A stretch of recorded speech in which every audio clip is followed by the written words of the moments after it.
அண்ணே சொல்லுங்க. என்ன சிலையோட பத்திரமா போய் சேர்ந்துட்டியா? அண்ணா இங்க கொஞ்சம் பிரச்சனை நடந்து போச்சு. பிரச்சனையா? என்ன குரு நடந்தது?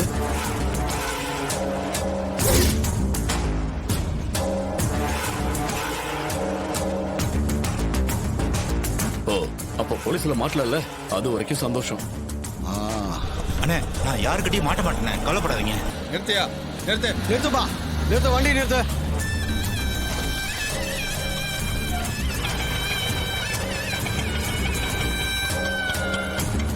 அண்ணே ஒரு நிமிஷம் அப்படியே லைன்ல இருக்குண்ணே.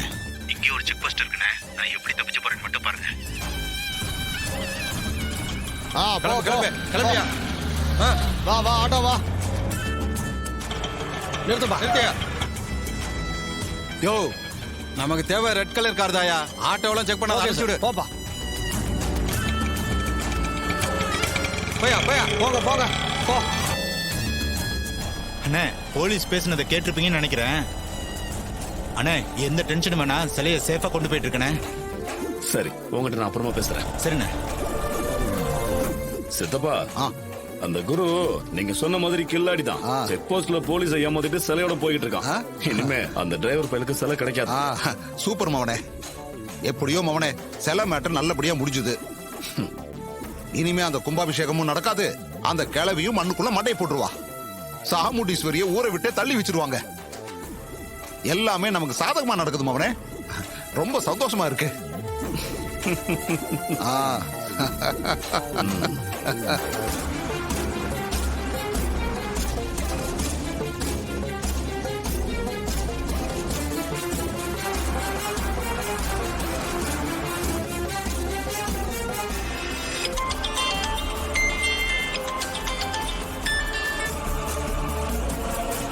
ஹலோ சார், நான் இன்ஸ்பெக்டர் பேசுறேன். சார் சொல்லுங்க சார். சார், நாங்க எல்லா வகையிலையும் தேடி பார்த்துட்டோம். நீங்க சொன்ன மாதிரி சிவப்பு கலர் காரே இல்லையே sir. Sir sir sir sir கொஞ்சம் நல்லா தேடி பாருங்க சார். கன்ஃபார்மா சிவப்பு கலர் கார்ல சார் சிலையை கடத்திட்டு போனாங்க. சார், நாங்க நல்லா தேடி பார்த்துட்டோம். தற்காலிகமா செக் பாயிண்ட் வச்சு கூட தேடி பார்த்துட்டோம். ஆனா அந்த காரை கண்டுபிடிக்க முடியல சார். நாங்க தொடர்ந்து தேடிக்கிட்டு தான் இருக்கோம். ஏதாவது தகவல் வந்தா கண்டிப்பா சொல்றோம் சார். சரிங்க சார். சார் கொஞ்சம் கவனமா தேடுங்க சார், தப்பிச்சிடக்கூடாது சார். சரிங்க சார். என்னாச்சுங்க? சகல, சிகப்பு கலர் காரை எங்க தேடியும் கிடைக்கலையாம்பா. என்ன சகல, இப்படி ஆகி போச்சே. போலீஸ் நேரம் பிடிச்சிருப்பாங்கலாம் நினைச்சேன், இப்படி கையை விரிச்சிட்டாங்களே. ஏப்பா, போலீஸ் கண்ணில் மாட்டாம எப்படிப்பா தப்பிச்சிருப்பானுங்க? ஒருவேளை வண்டி மாறி போயிட்டாங்களான்னு தெரியல. எனக்கு ஒரே ஒரு நாள் டைம் கொடுங்க, கண்டிப்பா சிலையை கண்டுபிடிச்சு நான் கொண்டு வரேன். சரி கார்த்தி, ஹாஃப் அன் அவர்ல நான் உங்களுக்கு விசாரிச்சு சொல்றேன். நானும் ஒரு கேஸ் விஷயமா திருச்சி தான் வந்திருக்கேன். நான் நேர்லயே வந்து உங்களை மீட் பண்றேன். சரிங்க சார், தேங்க்யூ சார்.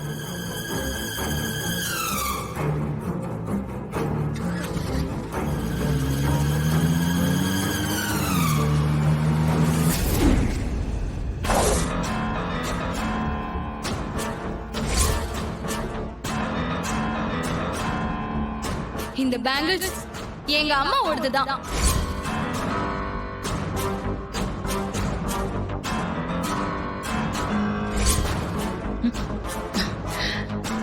என்ன இங்க வச்ச போனை காணும்? எப்படி காணாம போயிருக்கும்?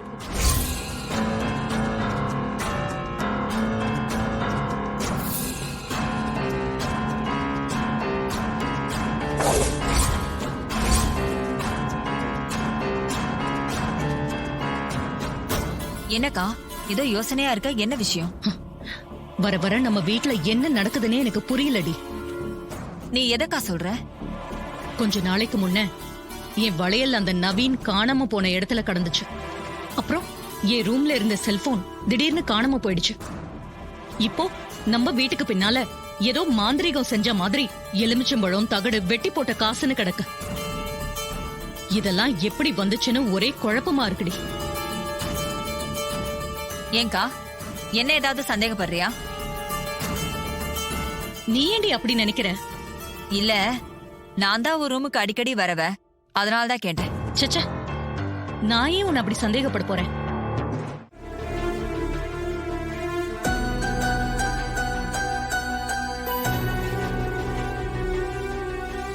பாட்டி, நீங்க எவ்வளவு நேரம் சாப்பிடாம இங்க இப்படி உட்கார்ந்துருப்பீங்க? உங்களுக்கு ஏதாவது ஒண்ணு ஆச்சுன்னா நாங்க என்ன பண்றது? கொஞ்சமாவது சாப்பிடுங்க பாட்டி.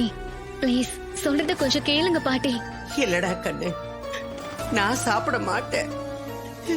இதனால என் உயிரே போனாலும் பரவாயில்ல, சாப்பிட மாட்டேன். என் மருமகளை பண்ணாத தப்புக்காக அவ குடும்பத்தையே இந்த ஊரை விட்டு ஒதுக்கி வைக்கிறேன்னு இந்த ஊர்க்காரங்க எல்லாம் சொல்றாங்க. நாம அப்படி என்ன தப்பு பண்ணிட்டோம்? அப்படின்னா நான் இத்தனை காலமும் சாமிக்காக விரதம் இருக்கிறது, சாமி கும்பிடுறது, அதுக்கெல்லாம் அர்த்தம் இல்லாமல போயிடும். இந்த ஊருக்காகவும் இந்த ஊர் ஜனங்களுக்காகவும் நம்ம பரம்பரையில இருந்து எவ்வளவோ செஞ்சிருக்காங்கம்மா. நம்ம கும்பிடுற தெய்வம் கைவிட மாட்டாரு, கைவிட மாட்டாரு. என் பேரன் அவ அத்தைக்காரிய காப்பாத்தணுங்கிறதுக்காக அந்த சிலையை தேடி போயிருக்கா. கண்டுபிடிச்சிட்டு வந்துருவான். அந்த நம்பிக்கை எனக்கு இருக்கு. அவ சிலையோட இங்க வருவான். நாம கும்பாபிஷேகத்துக்காக பந்தக்கால் நடுவோம், காப்பு கட்டுவோம். இதெல்லாம் நல்லபடியா நடக்கும். அது வரைக்கும் நான் பச்சை தண்ணி கூட குடிக்க மாட்டேன். ஆமா பாட்டி, ராஜா எப்படியும் சிலையோட வந்துருவாரு. எங்களுக்கு நம்பிக்கை இருக்கு பாட்டி. நீங்க கொஞ்சமாவது ஏதாவது சாப்பிடுங்க, இல்லன்னா உடம்புக்கு ஏதாவது ஆயிட போகுது.